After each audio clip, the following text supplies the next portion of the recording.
Good afternoon, my name is Carolyn McKenzie Williams and I'll be demonstrating the importance of surgery check-in. I have an admission form right here. Here at Swan Animal Clinic we utilize electronic and paper records since we are able to scan in records directly to the computer and attach them into our software Cornerstone. We can utilize both.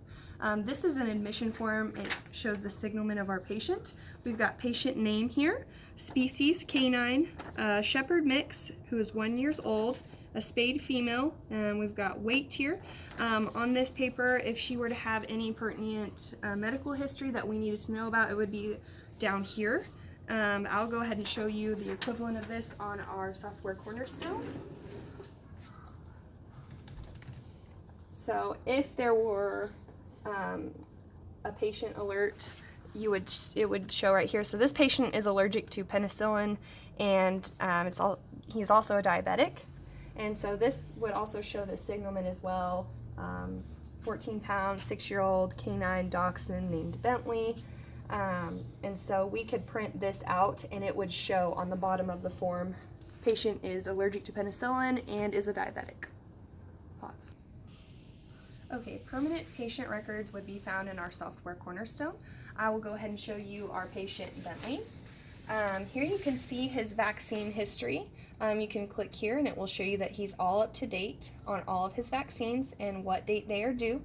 You could also look at his previous lab work on this tab as well, or this tab. This would show you previous lab work such as CBC, Chem 17 and lights, urinalysis. This one would show you previous prescriptions that have been prescribed. And then this shows the total complete history. So this patient has had radiographs recently. If there were any previous medical records that we needed to attach into the computer, we could. It would be located under the medical notes tab. And we could attach previous vaccine history from previous veterinary clinics. We could also attach any lab work, anything. We would scan that into the computer and attach it directly to that tab. Okay, it is imperative for every client that is checking in their pet for surgery to sign a consent and release form. Here's our paper one. This goes through pre-anesthetic blood work, pain medication, rabies vaccination, consent and agreement. The client would sign here and put a phone number and date it. We also utilize this online, and so our clients can go to our website at amarillovet.com. They click here on client forms, go to the pre-anesthetic check-in form, and this form will take them through pre-anesthetic blood work, pain medications, anything extra that they need, and then they do an electronic signature for this. Okay, pause it.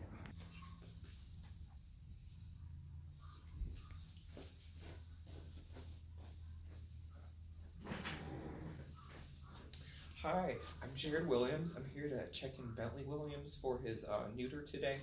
Okay, great. All right, I will have you sign this consent form. So, would you like any pre-anesthetic blood work for Bentley? Well, do I really need it? Yes, we always want to do pre-anesthetic blood work before we anesthetize any patient to make sure that they're a good candidate for anesthesia and make sure that their liver and kidney values are good before we anesthetize. Okay, well, I want my baby to be safe. Okay.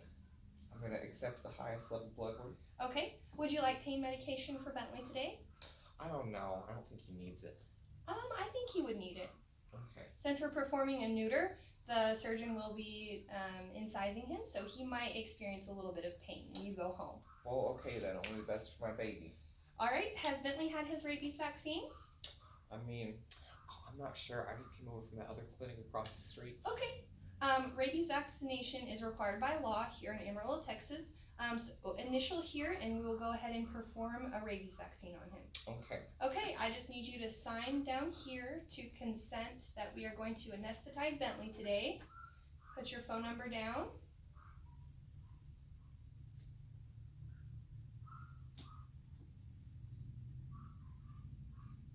Okay, thank you for filling out the consent form. Okay. I will get his paperwork together. Okay, I'll go ahead and take Bentley to the back. Okay, buddy, they're going to take your tutors now. Bye, Dad. Have a good day. You too. Somebody's looking. Okay, I have printed out a collar for our patient. This collar has his name on it. It also has his owner information, her phone number, and the clinic's information on it. So I'll go ahead and place this on him.